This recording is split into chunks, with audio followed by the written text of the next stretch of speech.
Assalamualaikum warahmatullahi wabarakatuh. Salam sejahtera bagi kita semua. Perkenalkan, nama saya Silvana Febrianti. Saya bertugas di UKS. Dan di sini saya akan menjelaskan tentang masalah kenakalan remaja dan narkoba.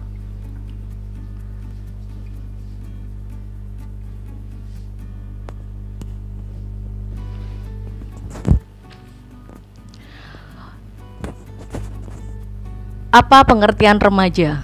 Remaja menurut WHO adalah penduduk dalam rentan usia 10 sampai 19 tahun.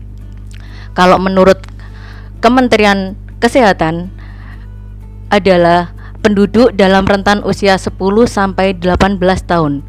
Kalau menurut BNN lain lagi, yaitu usia remaja adalah 10 sampai 24 tahun dan belum menikah.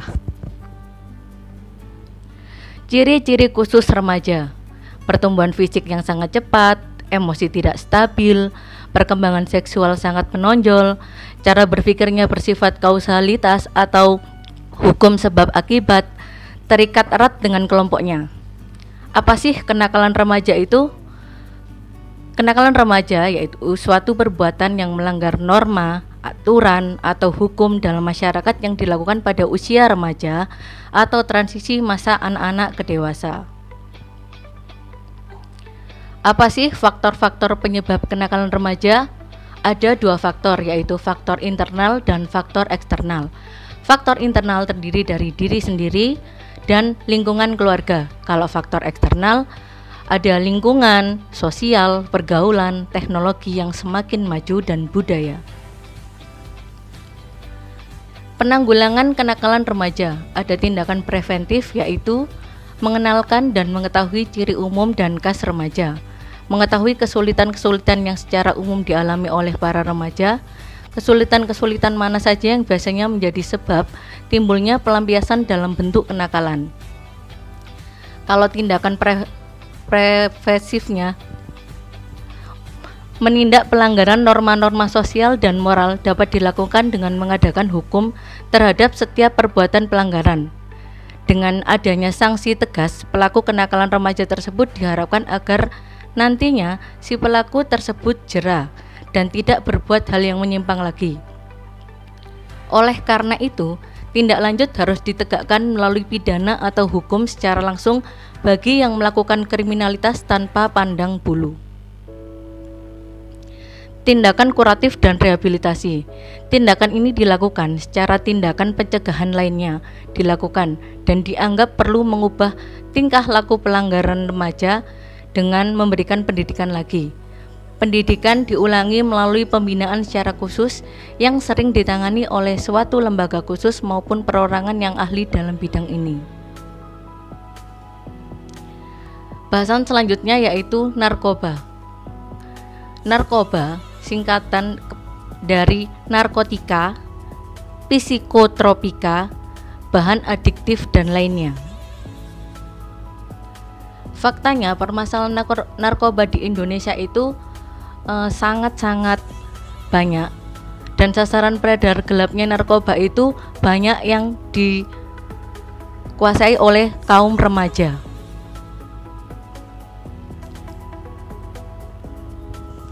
Penjelasan narkoba ada 3, yaitu narkotika itu orientasinya otak malas mikir atau otak santai. Psikotropika orientasinya pada otak tubuh, yaitu pada kekuatan, yaitu kayak super, merasa super kalau misalnya kita sudah menggunakan obat itu. Kalau bahan adiktif kepada otak tapi tidak terkontrol, jadi kayak melayang, istilahnya seperti itu.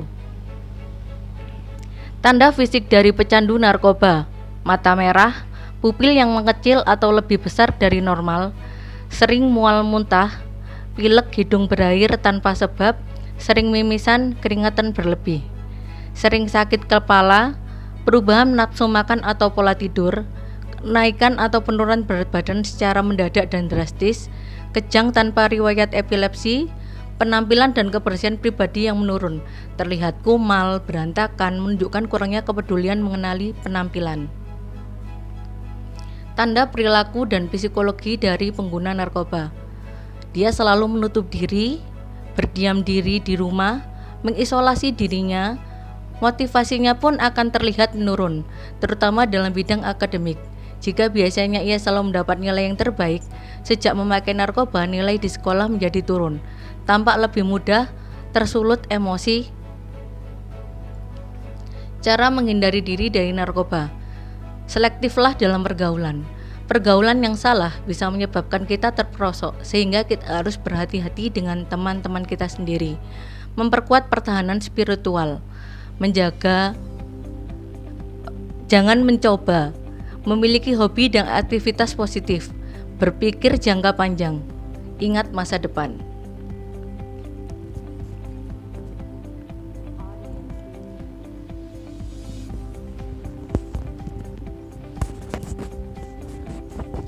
Untuk tugas bisa dibuka di link yang sudah disediakan ya. Nanti tugasnya yang di bawah itu. Jadi setelah kalian melihat link YouTube-nya, kalian akan menjawab pertanyaan-pertanyaan yang ada di bawah, yaitu apa judul video di link tersebut, apa harapan orang tua pemeran utama, apa yang dilakukan pemeran utama yang bisa menghancurkan harapan orang tua, apa yang menyadarkan pemeran utama, dan yang terakhir yaitu bagaimana menurut kalian akhir dari cerita tersebut. Jika kalian tidak melihat link tersebut, kalian tidak akan bisa menjawab semua pertanyaan yang saya berikan. Terima kasih. Sedikit dari penjelasan saya, semoga sangat bermanfaat. Kurang lebihnya saya minta maaf dan terima kasih. Wassalamualaikum warahmatullahi wabarakatuh.